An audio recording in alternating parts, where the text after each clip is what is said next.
Ya, mungkin ini pesan saya kepada semua orang tua maupun anak-anak prestasi yang ada di Indonesia. Tetaplah belajar dari pengalaman. Pengalaman untuk mencapai satu target itu tidak akan diperoleh secara instan. Kakak-kakak kalian yang sudah berjuang di ajang USN, yang ajang nasional itu, mereka bukan instan langsung terpilih, tidak, tapi mengadakan bimbingan pertama. Ada proses-proses yang mereka kerjakan. Nah, proses itu yang sangat mahal.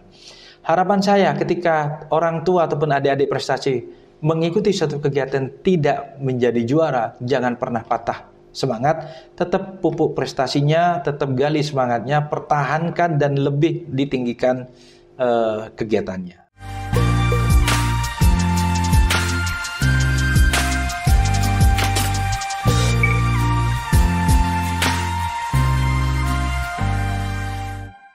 Assalamualaikum warahmatullahi wabarakatuh. Selamat datang di Tugu Inspirasi, membincang inspirasi dengan orang-orang hebat. Nah, kali ini kantor kita kedatangan Mas Ali Yasin, 47 tahun. Sehat, Mas?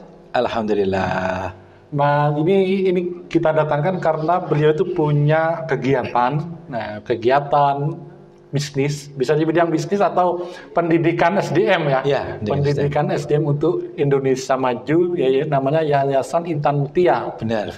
Nah, awalnya ketika saya mendengar yayasan itu, bayangan saya itu sekolahan gitu Pak ya. Gitu ya. Jadi lembaga sekolahan, tapi ternyata menarik, unik ini. Jadi lembaga kompetisi Pak ya, kompetisi Olimpiade tingkat SD dan SMP. Nah, itu mungkin bisa dikenalkan dulu sih Pak, Yayasan Intan Mutia ini apa aja produknya gitu Pak? Oke, yang jelas selamat sore Mas Torik.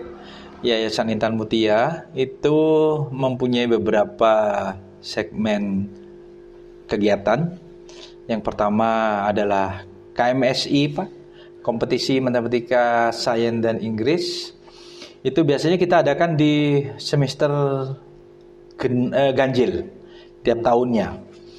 Yang kedua ada JSO, Genius Science Olympiad, itu diadakan di semester genap. Dua event tersebut adalah event yang berjenjang, yang dilaksanakan dari mulai tingkat kabupaten, para juaranya kita saring untuk bisa melaju ke babak final provinsi, dan para juara tersebut akhirnya kita jadikan satu di babak grand final nasional Pak, seperti itu. Itu event yang berbabak. Kita juga punya event yang satu kali babak pelaksanaan, namanya IMC, Intan Mutia Competition. Satu kali babak itu maksudnya gimana Pak? Satu kali babak, saat itu pelaksanaan langsung penentuan juara. Tidak ada jenjang ke babak final provinsi, tidak ada babak ke grand final nasional. Jadi kalau misalkan di Malang kita adakan, saat hari itu juga ada penentuan juaranya, seperti itu Pak Tarik. Oke. Pak, menariknya acara JSO sama KMSI ini apa Pak yang membedakan dengan kompetisi-kompetisi lain Pak? Dan sudah seberapa dampaknya, sudah seberapa besar gitu Pak? Oke. Yang sangat menarik, yang mungkin jadi kelebihan saya bilang ya dibandingkan sebenarnya sama lah, mereka tujuannya sama untuk mengangkat prestasi anak secara akademik maupun juga untuk mengangkat mental adik-adik kita yang mulai kita pupuk dari SD sampai SMP. Cuma sesuai dengan moto dari Intan Mutia, mencari prestasi mengutamakan kejujuran. Nah, jadi mohon maaf, mungkin ada lembaga yang lain yang penyelenggara ketika setelah pelaksanaan ada orang tua maupun anak-anak itu yang ketika meminta lembar jawaban itu tidak diberikan.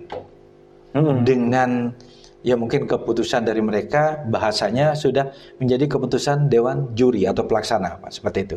Tapi alhamdulillah dari kami Yayasan Intan Mutia, ketika mereka orang tua meminta lembar jawaban yang dikerjakan putra-putrinya, kita berikan. Soal kita berikan, lembar jawaban kita berikan. Tujuannya adalah untuk mengukur sejauh mana anak-anak itu bisa mengerjakan soal yang kami berikan. Seperti itu. Itu mungkin yang bisa kelebihan kami. Yang pertama. Yang kedua, jujur itu juara. Sangat diharamkan sangat diharamkan di yayasan kami ketika, mohon maaf, yang namanya di pekerjaan ini banyak godaannya, Pak Torik. Godaannya mungkin, ya mohon maaf, dari ada orang tua yang sempat menawarkan sejumlah nominal agar putra-putrinya menjadi juara. Ada itu Pak ya? Ada Pak, ada seperti itu. Tapi kita tidak mau seperti itu. Misal hadiahnya mungkin 2 juta. Iya. Orang tua itu agar juara bisa berapa? Bisa membayar berapa? Lebih dari itu Pak. Dengan bahasa macam-macam. Dengan contohnya, Pak bisa minta soal final besok, nanti biaya fotokopinya kita ganti 5 juta. Ada bahasa seperti itu. Atau Pak titip anak saya nomor peserta ini, nanti ada hadiah khusus buat Bapak. Itu sering lah Pak kalau mau final, mau grand final seperti itu. Tapi alhamdulillah yang membuat, mohon maaf, yang membuat kami bisa sampai sejauh ini bisa dipercaya sama orang tua maupun adik-adik peserta itu, ya karena itu kualitasnya yang kita berikan kepada mereka. Jangan sampai ada titipan. Oh gitu. Udah berapa tahun ini Pak? Kalau kita melaksanakan ini sejak 2019 Pak, yang benar-benar terkonsentrasi, bisa tersebar di beberapa kota Pak. Jadi setiap tahun itu ada berapa, baik JSO sama KMSI ini total ada berapa ini Pak? Ada berapa peserta yang ikut setiap tahun Pak? Oke. Kalau KMSI tahun kemarin 2023 itu diikuti kurang lebih 22.600 sekian Pak. Besar ya. Alhamdulillah. Itu tersebar di 76 kota di 16 provinsi Pak. Seperti itu Pak Torik. Kalau JSO, karena JSO memang masih baru Pak. JSO baru sekitar 2 tahun. Terakhir yang 2024 JSO kemarin diadakan pesertanya 16 ribuan. Seperti itu. Ngeri. Ya. Jadi ini Pak ya, tujuannya kan untuk bagaimana anak-anak itu mampu berkompetisi secara adil, secara fair itu. Ya. Value itu yang saya pengen tawarkan. Kenapa nggak misal diterima aja, itu kan lumayan Pak. Dan nggak ketahuan lawannya gitu loh Pak. Dan mungkin orang tua itu demi gengsi Pak ya melakukan itu semua Pak ya. Gimana Pak? Jujur itu juara Pak. Itu yang kita tanamkan, baik ke orang tua, peserta maupun kepada tim saya. Jadi memang kita tanamkan dari awal, mulai dari soal, misalkan soal tidak boleh keluar hanya dari tim soal kepada saya. Baru kita perbanyak. Jangan sampai soal gitu kita bocor ke tempat lain. Itu yang pertama yang harus kita pegang. Yang kedua, kenapa Bapak tadi bilang benar tidak ketahuan? Benar tidak ketahuan saat ini. Besoknya Pak, ketika si A misalkan sudah menitipkan dan setelah keluar mungkin dari jenjang SD akan membocorkan kepada teman-temannya. Kan seperti itu Pak Torik. Jadi kita terus terang menghindari hal itu Pak Torik. Oke. Nah ini acara event ini kan kenapa Bapak membangun event ini gitu ke bisnis ini gitu loh. Kenapa Pak tujuannya gitu Pak? Oke. Tujuannya pertama adalah pingin mengangkat prestasi anak Pak. Terutama di dunia pendidikan. Kami, tim saya yang ada di yayasan ini mengerjakan hal ini ada 2 hal. Yang pertama pingin mengangkat prestasi akademik anak-anak. Yang kedua, ini yang sangat mahal Pak, adalah mental. Kalau mental itu kita benar-benar mental kita pupuk kepada adik-adik atau peserta, itu nanti yang akan membekas dan menjadi saku mereka ketika mereka benar-benar masuk di dunia yang nyata, maksudnya di pekerjaan seperti itu. Kalau tadi misalkan Pak Torik bilang, kan bisa Pak titip uang tidak diketahui kan seperti itu. Benar Pak, kalau terbiasa seperti itu nanti di dunia kerja mental itu akan terbawa nanti Pak. Mohon maaf, nanti KKN-nya korupsinya jalan nanti. KKN yang kedua apa? Koneksinya juga masuk. Kita terus terang menghindarkan hal-hal seperti itu Pak Torik. Jadi kualitas itu benar-benar dijaga gitu Pak ya. Alhamdulillah Pak. Dan ini itu yang menjadi spirit. Jadi secara otomatis secara nggak sengaja atau sengaja KMSI dan JSO ini juga ini Pak yang membentuk generasi generasi dia akan mendatang gitu Pak ya. Benar Pak, seperti itu. Yang pertama yang tadi saya sebutkan tadi, membentuk mental dan akademik. Yang kedua, mohon maaf, Olimpiade pendidikan maupun kompetisi pendidikan itu terkenal dengan kegiatan yang mahal Pak. Yang mahal dalam artian biaya itu besar sekali memangnya dikeluarkan. Baik dari biaya yang sebelum pelaksanaan untuk bimbingan kepada tentor-tentor yang memang punya nama. Yang kedua, biaya yang dikeluarkan saat pelaksanaan. Kita alhamdulillah karena ada hal-hal seperti itu yang juga membangun atau membangkitkan kita untuk mengadakan kompetisi ini, karena untuk anak yatim, piatu dan duafa kita menggratiskan biaya-biaya itu Pak. Jadi mereka tidak dikenakan biaya, dan misalkan anak-anak tadi itu lolos ke babak final bisa membicarakan kepada kami, uang pendaftaran tidak dikenakan, kita juga akan support untuk biaya transportasinya. Sekarang sudah ada di berapa cabang ini Pak bisnis? Alhamdulillah cabang rayon kami sekarang ada di 76 kota yang tersebar di 16 provinsi. Ini sampean bisa mengklaim nggak ini menjadi kompetisi terbesar se-Indonesia sudah Pak? Insya Allah dengan 76 kota di 16 provinsi ini, yayasan kami di bawah OSN, salah satu lembaga yang diadakan oleh negara Pak. Karena memang tersebarnya itu sampai kita paling timur ada di Timika, Papua. Paling barat kita juga baru gabung dari Aceh Pak. Jadi 16 provinsi sudah bergabung semua kepada Yayasan Intan Mutia. Oke. Menariknya. Jadi Mas Ali Yasin ini ada sebelum di sini apa kegiatannya sebelum memulai usaha ini Pak? Dulu adalah saya sales otomotif Pak. Saya berapa tahun itu Pak? Di Astra Internasional dari tahun 2002 sampai 2011 Pak. Nah, setelah itu saya mencoba untuk bisnis jual beli mobil di masjid domisili di Malang. Sampai sekarang masih ada? Sudah tidak dikerjakan lagi. Sejak tahun 2017 saya sudah tidak menyentuh di dunia otomotif. Terus membangun ini awalnya ini bimbel ya? Awal dari bimbel dari lokal awalnya seperti itu. Terus karena ingin meningkatkan prestasi anak, kalau bimbel kan skupnya masih skala lokal kebanyakan Pak. Akhirnya punya keinginan saya beserta teman itu menginginkan yang lebih luas lagi skup kegiatan kami. Seperti itu. Terus kalau kuliah di mana Pak dulu Pak? Saya kuliah di UGM Pak, Universitas Gadjayana Malang. Oh, kapan itu Pak? Masuk Gadjayana Uniga.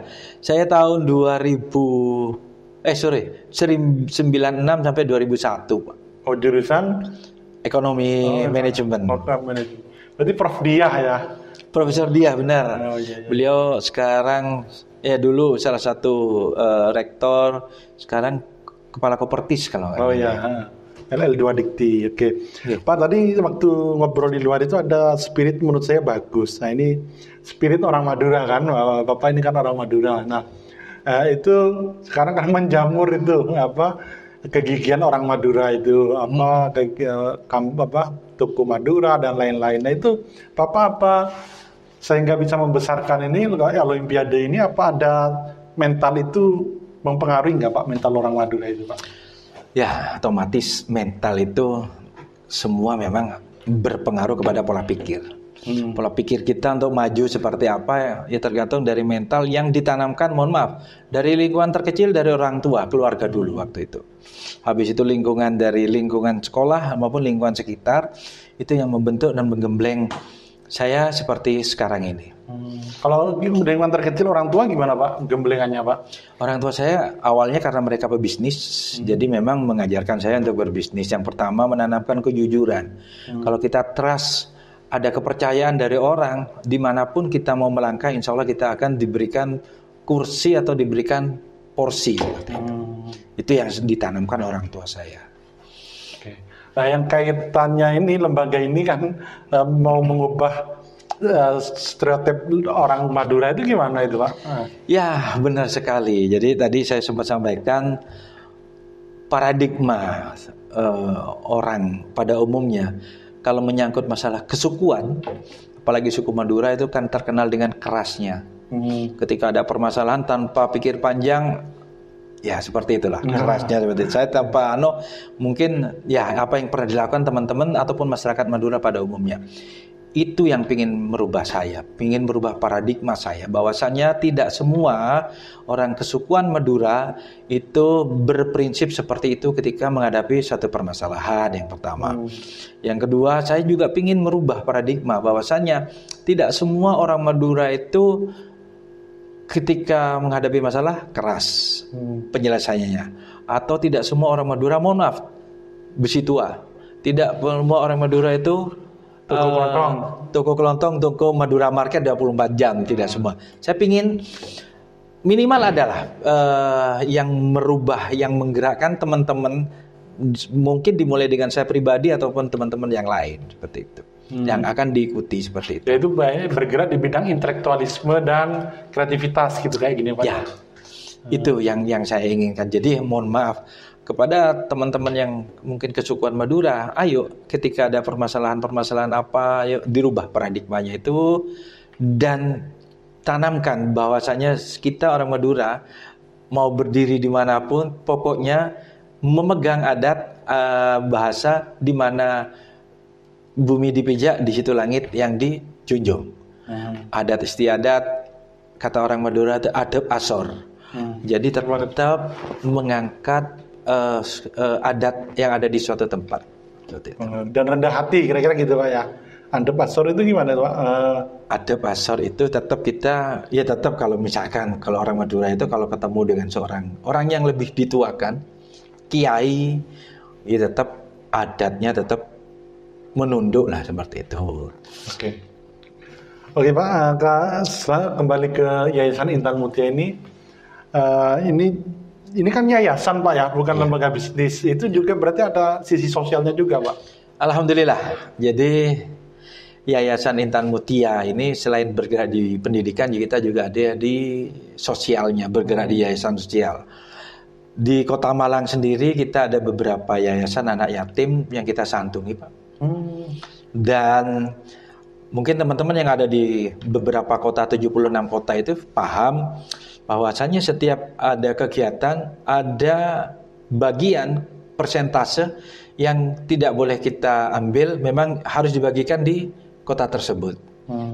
Contohnya misalkan di Mataram, dari kegiatan ini terkumpul berapa, ya nanti monggo teman-teman membagikan hasil itu. Biar perputarannya di tempat itu juga kira-kira. Di situ juga. Jangan ditarik ke Malang. Kalau di Malang nanti mohon maaf, ibadah saya hanya di Malang saja nanti kan seperti itu. Saya pinginnya ada di Mataram, ada di Palangkaraya atau di mana itu ya, seperti itu Pak. Berarti yang untuk sosial berapa ratus juta setahun itu Pak kalau di kalau masalah berapa ratus jutanya terus terang saya belum tahu secara pasti, karena kita memang berdasarkan dengan jumlah peserta yang mengikuti Pak. Cuma kemarin yang JSO 2024 alhamdulillah terkumpul insya Allah 95 juta sekian. Itu yang dibagikan ke masing-masing kota ataupun rayon tersebut. Oke. Pak, ke depan ini gimana pengembangan DSO dan KMSI atau Yayasan Intan Mutia itu apa Pak? Yang akan dilakukan ke depan gitu Pak? Mungkin akan menambah tingkat SMA atau gimana gitu Pak? Oke. Yang pertama pengembangan kami, kalau ke SMA mungkin dari SDM kita, di SDM kami sendiri yang masih belum ada pengembangan. Tapi tahun ini untuk KMSI sudah ada pengembangan di tingkat TK Pak. Karena saya juga ingin mengangkat ketika anak-anak TK mau masuk ke jenjang selanjutnya, mereka sudah lebih siap. Bukan hanya, mohon maaf, di dunia TK bukan hanya game atau permainan-permainan itu yang kita kembangkan, tapi bagaimana ada edukasi yang berbau akademik yang kita kembangkan di situ. Oke, itu saja mungkin obrolan kita dengan Mas Ali Yassin. Cukup menarik ini karena ini bisnis atau kegiatan yang mengangkat mental anak-anak gitu. Dan semoga dengan kegiatan ini Mas Yasin ini otomatis sudah memberi kontribusi lah kepada anak-anak muda yang anak-anak mau berprestasi. Yang mungkin epilog Pak terakhir, pesan bagi anak-anak atau orang tua yang ikut JSU atau KMS ini, apa pesan bagi mereka Pak agar anaknya berprestasi dengan cara yang jujur? Ya, oke. Ya, mungkin ini pesan saya kepada semua orang tua maupun anak-anak prestasi yang ada di Indonesia. Tetaplah belajar dari pengalaman. Pengalaman untuk mencapai satu target itu tidak akan diperoleh secara instan. Kakak-kakak kalian yang sudah berjuang di ajang USN, yang ajang nasional itu, mereka bukan instan langsung terpilih, tidak. Tapi mengadakan bimbingan pertama. Ada proses-proses yang mereka kerjakan. Nah, proses itu yang sangat mahal. Harapan saya ketika orang tua ataupun adik-adik prestasi mengikuti suatu kegiatan tidak menjadi juara, jangan pernah patah semangat, tetap pupuk prestasinya, tetap gali semangatnya, pertahankan dan lebih ditinggikan kegiatannya. Mungkin itu yang bisa saya sampaikan, Pak. Oke, itu saja dari kami. Sampai jumpa dengan narasumber keren lain di Tubuh Inspirasi, membincang inspirasi dengan orang-orang sukses. Itu saja. Assalamualaikum warahmatullahi wabarakatuh. Waalaikumsalam warahmatullahi wabarakatuh.